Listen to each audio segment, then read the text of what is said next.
I stare at the pile of my belongings haphazardly strewn in the hallway, my heart sinking with each passing second. The door to my loft, my sanctuary, remains firmly shut, the locks changed without my knowledge or consent.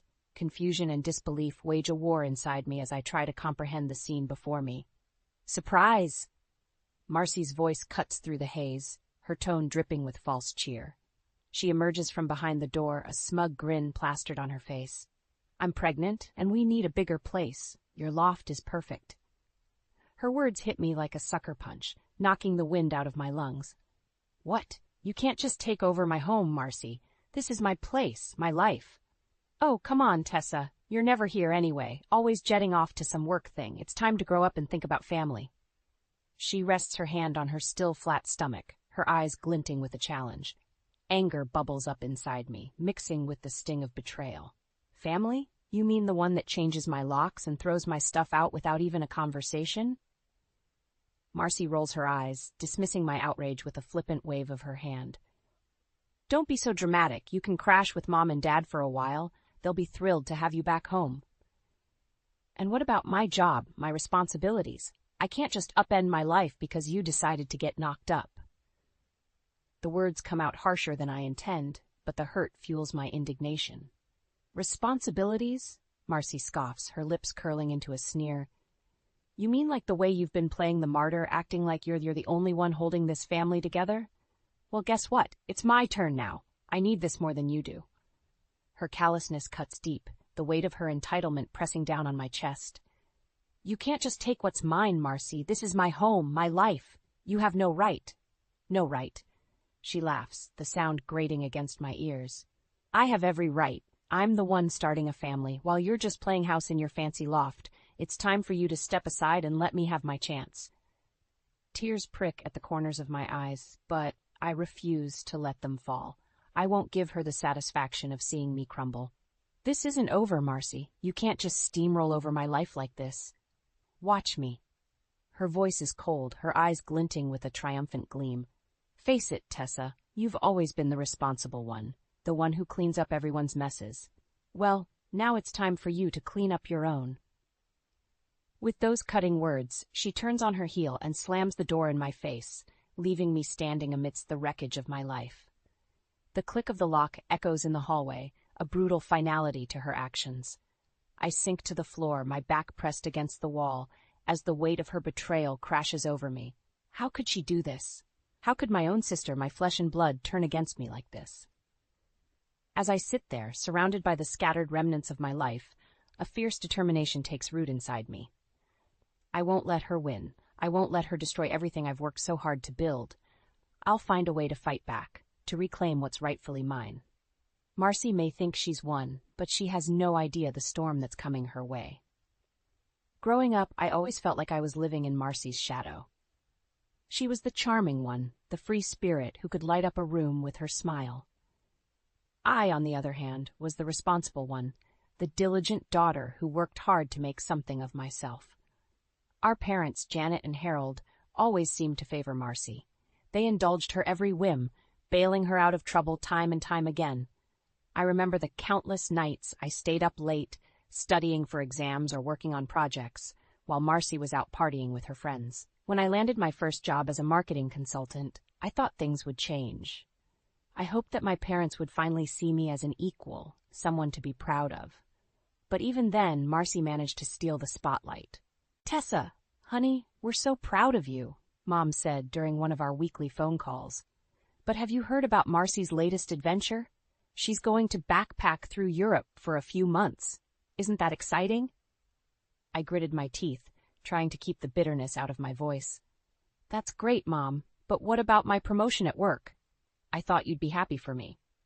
Of course we are, dear. It's just that Marcy's trip sounds so thrilling. You should try to be more spontaneous like her. Those words cut deep, reinforcing the notion that no matter what I achieved, Marcy would always be the favored child. As the years went by, I found myself financially supporting my parents, believing that the money was going towards their retirement. I sent them monthly checks, sacrificing my own savings to ensure they were comfortable. Little did I know that a significant portion of that money was being funneled straight into Marcy's pockets. She would call up our parents, spinning tales of financial woe and begging for help. And they, ever the doting parents, would readily dip into the funds I provided to bail her out. It wasn't until I started noticing discrepancies in my own finances that I began to suspect something was amiss. I pored over bank statements and credit card bills, my heart sinking with each transaction I couldn't account for. When I confronted my parents about it, they were evasive at first. "Tessa, you know we would never misuse your money," Dad said, his voice strained.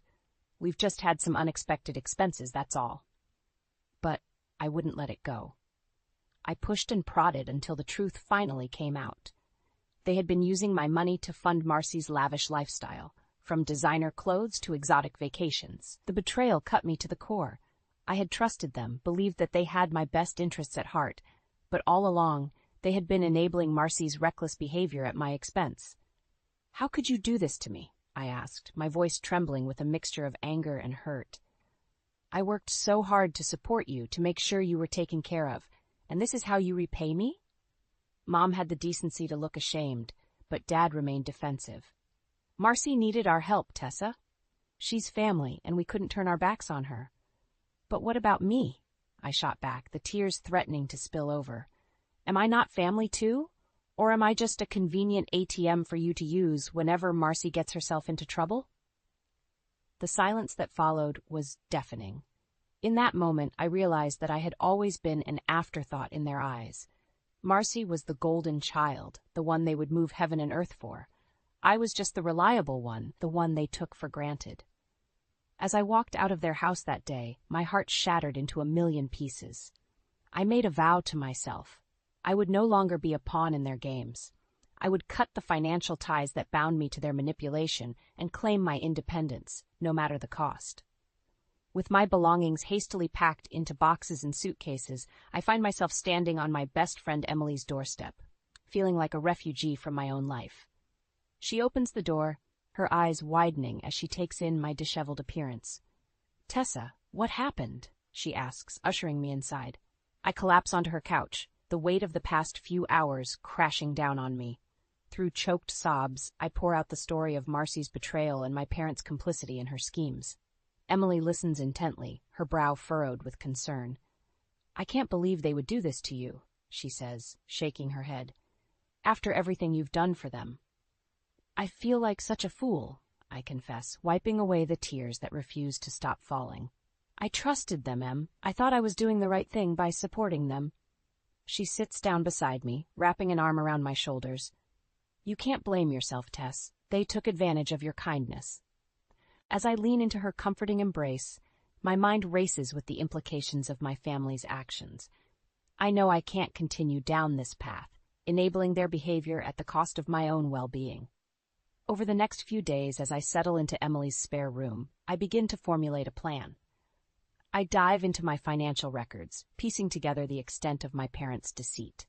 The more I uncover, the more my resolve hardens. I discover that they've been siphoning off money from the account I set up for their retirement, funneling it into Marcy's frivolous pursuits. Designer clothes, expensive trips, even a down payment on a luxury car, all funded by the money I had worked so hard to provide. The betrayal cuts deeper with each revelation, fueling the anger that simmers beneath my skin. I know I can't let this continue. I have to take a stand, to cut the financial ties that have bound me to their manipulation for far too long. I meet with a financial advisor, seeking guidance on how to disentangle myself from the mess my family has created. He helps me set up new accounts, separate from the ones my parents have been leeching off of. "You're making the right decision," he assures me, his voice filled with understanding. "It's not easy, but sometimes we have to put ourselves first." As I sign the paperwork, a sense of empowerment washes over me. For the first time in my life, I feel like I'm taking control, asserting my independence from the toxic dynamics that have held me back for so long. But even as I take these steps towards freedom, I know that the hardest part is yet to come. I have to confront my parents, to make them understand the consequences of their actions. I steel myself for the inevitable showdown, rehearsing the words I'll say over and over in my mind. I won't let them manipulate me anymore, won't let them twist the truth to suit their own selfish needs. As I walk into their house, my heart pounds in my chest, but I refuse to let my resolve waver. They look up at me, their faces etched with a mixture of surprise and apprehension. "Tessa, what's going on?" Mom asks, her voice trembling slightly. I take a deep breath, steadying myself for the confrontation that's about to unfold. "We need to talk," I say, my voice firm and unwavering. "About the money, about Marcy, about everything." Their eyes widen, guilt flashing across their features. They know that the truth is about to come out, that the carefully constructed web of lies they've spun is about to unravel. And as I stand there, ready to face the storm, I know that this is just the beginning. The road ahead may be rocky, but I'm determined to forge my own path, to break free from the chains of my family's manipulation and claim the life I deserve. The family gathering is in full swing when I arrive, the sound of laughter and chatter filling the air. I take a deep breath, steeling myself for the confrontation that's about to unfold. With a stack of credit card statements clutched in my hand, I make my way through the crowd, my eyes scanning the room for Marcy. I find her holding court in the kitchen, surrounded by a group of admiring relatives. She's regaling them with tales of her latest shopping spree, bragging about the designer clothes and expensive jewelry she's acquired. "Marcy, we need to talk," I say, my voice cutting through the frivolity like a knife. She turns to face me, her eyes narrowing as she takes in the serious expression on my face. "Can't it wait, Tessa? I'm in the middle of a story." "No, it can't." I hold up the credit card statements, my hand trembling slightly. "We need to talk about this." Marcy's eyes widen as she realizes what I'm holding, a flicker of panic crossing her features. She quickly composes herself, plastering a fake smile on her face. "I don't know what you're talking about, sis. Those must be your statements." I shake my head, anger bubbling up inside me. "Don't lie to me, Marcy. I know you've been using my credit to finance your little shopping adventures." The room falls silent, the tension palpable. Our relatives exchange uncomfortable glances, sensing the storm that's about to break. "I have no idea what you're talking about," Marcy insists, her voice dripping with false innocence. "You must be mistaken." I can't contain my fury any longer. "Mistaken? You've been racking up thousands of dollars in charges on my credit cards, Marcy. Designer clothes, expensive jewelry, lavish vacations, all on my dime." Marcy's facade cracks, her true colors shining through. "Oh, come on, Tessa. It's not like you can't afford it. You're the big shot with the fancy job, remember?" Her words are like a slap in the face, the entitlement and lack of remorse behind them stunning me into silence for a moment. But I quickly recover, my resolve hardening. "That's not the point, Marcy. You had no right to use my credit without my permission. It's fraud, plain and simple." She scoffs, rolling her eyes. "Fraud? Don't be so dramatic, sis. It's just a little shopping. No big deal." I can feel the eyes of our relatives on us, the weight of their judgment heavy in the air, but I refuse to back down, to let Marcy's manipulations go unchallenged any longer. "It is a big deal, Marcy. You've been taking advantage of me for years, using me as your personal piggy bank. Well, guess what? I'm done. I'm done enabling your reckless behavior, done cleaning up your messes." Marcy's eyes flash with anger, her true nature finally exposed for all to see. "You're just jealous, Tessa. Jealous that I know how to live life to the fullest while you're stuck in your boring little world." I shake my head, a bitter laugh escaping my lips. "You call this living life to the fullest? Stealing from your own sister, manipulating our parents, leaving a trail of destruction in your wake? That's not living, Marcy. That's being a selfish, entitled brat." The room erupts into chaos, our relatives taking sides and voices rising in a cacophony of accusations and defenses. But I tune them out, my focus solely on Marcy. "I'm cutting you off, Marcy. No more access to my credit, no more bailouts from our parents. It's time for you to face the consequences of your actions." With those words, I turn on my heel and walk out of the room, ignoring the shouts and pleas behind me. I know that this is just the beginning, that Marcy won't go down without a fight, but I'm ready for whatever she throws my way. I'm done being her doormat, done sacrificing my own happiness for her selfish whims. It's time for me to take back control of my life, no matter the cost. In the days following the confrontation at the family gathering, I throw myself into the task of gathering evidence against Marcy. I pore over bank statements, credit card bills, and email trails, piecing together the extent of her deceit. The more I uncover, the more my anger grows. Marcy hasn't just been using my credit for her shopping sprees. She's been actively trying to turn our family against me, spinning tales of my supposed selfishness and lack of family loyalty. I find emails she sent to our parents, painting me as the villain in our story. "Tessa's always been jealous of me," she writes. "She can't stand to see me happy, so she's trying to ruin my life." The lies and manipulation are so blatant, so calculated, that I can hardly believe what I'm reading. How could my own sister be so cruel, so vindictive? But I refuse to let her win. I gather all the evidence I can find, compiling it into a neat little package that I know will be her undoing. As I work, I can't help but think back on all the times Marcy has taken advantage of me over the years. The borrowed money that was never repaid, the favors that were never returned, the snide comments and backhanded compliments that chipped away at my self-esteem. I realize now that I've been too passive, too willing to let her walk all over me in the name of family harmony. But no more. It's time for me to stand up for myself, to demand the respect and fairness that I deserve. I meet with a lawyer, seeking guidance on how to proceed. He looks over the evidence I've gathered, nodding approvingly. "This is solid, Tessa," he says. "We can definitely build a case against your sister for fraud and identity theft." The words fraud and identity theft hit me like a punch to the gut. I never imagined that things would go this far, that my own sister would be facing legal consequences for her actions. But I know that I can't back down now. I have to see this through, no matter how painful it may be. I start to distance myself from my family, knowing that Marcy will stop at nothing to turn them against me. I change my phone number, block their emails, and refuse to engage in any further communication. It's a lonely existence, cut off from the people I once held dear. But I know that it's necessary, that I can't let myself be dragged back into the toxic cycle of enabling and codependency that has defined our relationship for so long. As I prepare for the inevitable legal battle ahead, I can't help but feel a sense of sadness mixed with the anger and betrayal. I never wanted things to come to this, never wanted to have to take such drastic measures against my own flesh and blood. But I know that I'm doing the right thing, not just for myself, but for Marcy as well. She needs to face the consequences of her actions, to learn that she can't go through life taking advantage of others without repercussions. I steel myself for the fight ahead, knowing that it won't be easy. Marcy will undoubtedly try to paint me as the villain, to twist the truth to suit her own selfish narrative. But I have the truth on my side, and I won't let her lies and manipulations win out in the end. I'll present my evidence, lay bare the extent of her deceit, and let the chips fall where they may.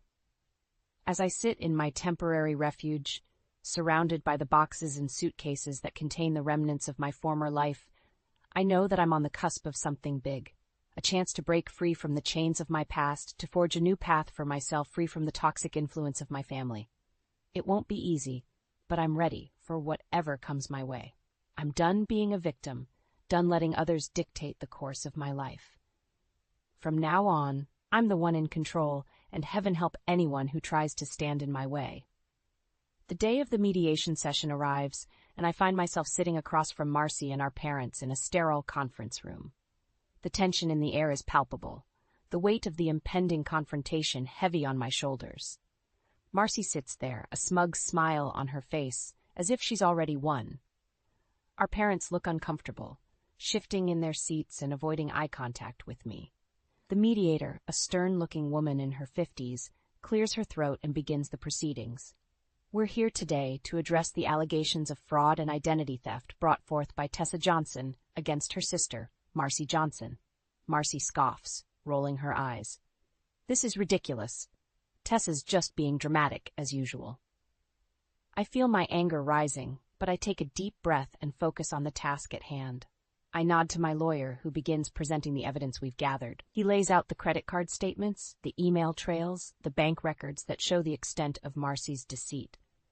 With each piece of evidence, I see the color drain from Marcy's face, the realization that she's been caught red-handed slowly sinking in. Our parents look stunned, their eyes widening as the truth of Marcy's actions is revealed. They turn to her, disbelief and disappointment etched on their faces. "Marcy, how could you?"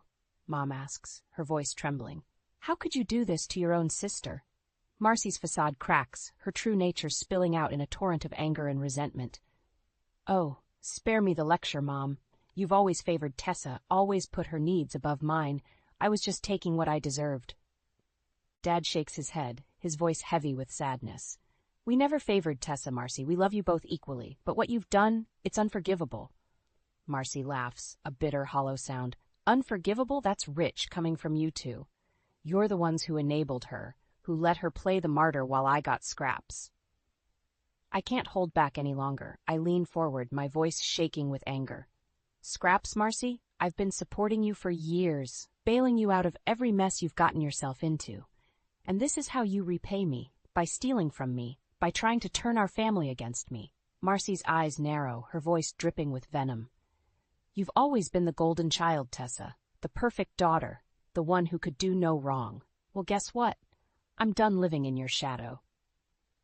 The mediator clears her throat, trying to regain control of the situation. "Miss Johnson, the evidence against you is quite clear. You're facing serious legal consequences for your actions." Marcy's face pales, the reality of her situation finally hitting her. She turns to our parents, desperation in her eyes. "Mom, Dad, you have to help me. You can't let her do this to me." But our parents shake their heads, their faces etched with disappointment and resignation. "We can't help you anymore, Marcy," Dad says. "You've gone too far this time." I feel a twist of satisfaction at Marcy's despair, but it's tempered by the sadness of seeing our family torn apart. I never wanted things to come to this, but I know that I had no choice. The mediator turns to me, her voice sympathetic. "Miss Johnson, I understand that this has been a difficult and painful process for you, but you've done the right thing by coming forward and seeking justice."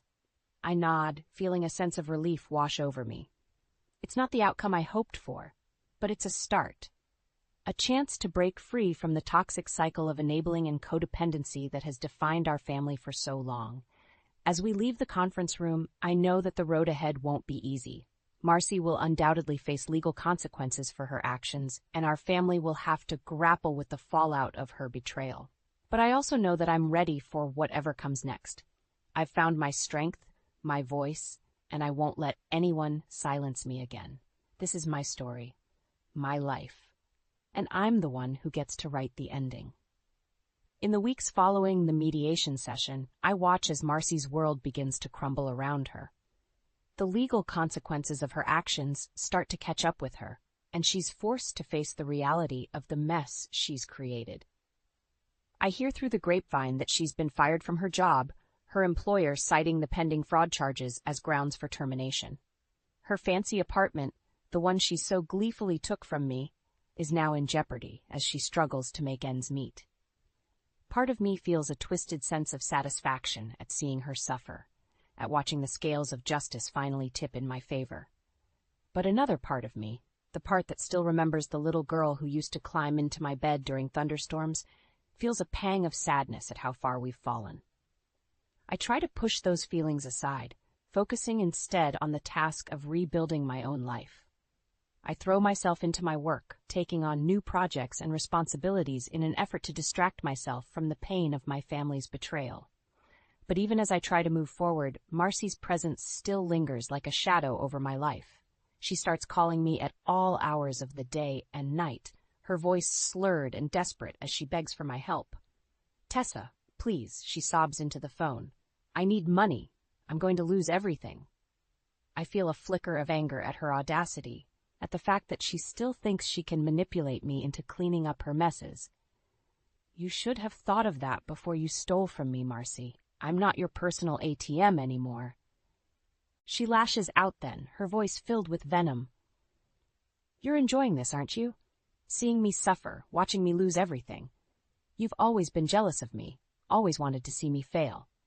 I shake my head, even though she can't see me. "I never wanted this, Marcy. I never wanted our family to be torn apart like this. But you made your choices, and now you have to live with the consequences." She hangs up on me then, and I'm left feeling drained and empty.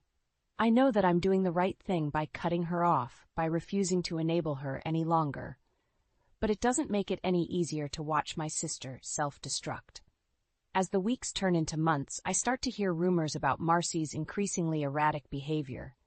She's been spotted drunk in public, getting into fights with strangers, and causing scenes at local bars. I try to distance myself from the gossip, focusing instead on my own healing. I start seeing a therapist, working through the years of trauma and codependency that have defined my relationship with my family. It's a slow and painful process, but gradually I start to feel a sense of hope and possibility that I haven't felt in years. I start to imagine a life beyond the confines of my family's dysfunction, a future where I'm free to be my own person, unencumbered by the weight of their expectations and demands. And then, one day, I receive a letter from Marcy. It's short and to the point, a simple apology for all the pain she's caused me over the years. "I know I can't undo what I've done," she writes, "but I'm getting help now, and I'm trying to be a better person. I hope that someday you can find it in your heart to forgive me." I read the letter over and over again, feeling a mix of emotions swirling inside me. Part of me wants to crumple it up and throw it away, to dismiss it as just another manipulation tactic. But another part of me, the part that still remembers the bond we once shared, feels a glimmer of hope. Maybe, just maybe, there's a chance for us to heal, to find a way forward that doesn't involve the toxic cycles of the past. I know that it won't be easy, that there's no guarantee that Marcy will follow through on her promises. But for the first time in a long time, I allow myself to hope, to believe that change is possible. And as I sit there, holding that letter in my hands, I know that whatever happens next, I'll face it with the strength and resilience that I've fought so hard to earn. 2 years later, I find myself in a new city, thousands of miles away from the memories of my past. I've built a new life for myself here, one that's free from the toxic influence of my family and the constant drama that seemed to follow us wherever we went. My career has taken off in ways I never could have imagined, and I find myself thriving in my new role as a marketing executive. I've made new friends, formed new relationships, and discovered a sense of purpose and fulfillment that I never knew was possible. But even as I embrace this new chapter of my life, I can't help but think about the family I left behind. I wonder how they're doing, if they've managed to find their own paths to healing and redemption. I think about my parents, the ones who enabled Marcy's behavior for so long, and I feel a pang of sadness mixed with frustration. I know that they're not entirely to blame for what happened, that they were victims of Marcy's manipulation just as much as I was. But I also know that they played a role in perpetuating the cycle of dysfunction that nearly destroyed our family. They refused to see the truth about Marcy's behavior, choosing instead to turn a blind eye and make excuses for her actions. I've tried to maintain a relationship with them, sending the occasional email or text message to let them know that I'm doing okay. But there's a distance between us now, a gulf that feels impossible to bridge. I know that they're struggling to adjust to life without Marcy's constant demands and manipulations. I've heard through the grapevine that they've had to downsize their lifestyle, selling off assets and cutting back on expenses in order to stay afloat. Part of me feels a twisted sense of satisfaction at the thought of them finally facing the consequences of their actions. But another part of me, the part that still remembers the love and support they once provided, feels a deep sense of sadness at how far we've fallen. I try to push those feelings aside, focusing instead on the task of building a better future for myself. I've learned the hard way that I can't change the past, that I can't force my family to be something they're not. But what I can do is make sure that I never repeat their mistakes. I can break the cycle of codependency and dysfunction that nearly destroyed us all, and create a new legacy for myself that's based on honesty, integrity, and self-respect. And so I pour myself into my work, into my friendships, into the things that bring me joy and fulfillment. I volunteer at local charities, donate to causes that I believe in, and try to make a positive difference in the world around me. I know that I can't save everyone, that I can't fix all the broken parts of my family's past, but I can be a force for good in my own life and in the lives of those around me. And as for Marcy, the sister who nearly destroyed everything I held dear, I hear through the grapevine that she's started to turn her life around, that she's entered a rehab program, and is working to make amends for her past actions. I don't know if I'll ever be able to forgive her completely, if I'll ever be able to trust her again after everything that's happened. But I do know that I'm proud of her for taking that first step, for finally acknowledging the pain she's caused and working to be a better person. Maybe someday we'll find our way back to each other. Maybe we'll be able to rebuild the bond that was once so strong between us. But for now, I'm content to focus on my own journey, on the path that I've chosen for myself. And as I look out at the city skyline, at the endless possibilities that stretch out before me, I know that I'm exactly where I'm meant to be. I'm free, I'm happy, and I'm finally living life on my own terms.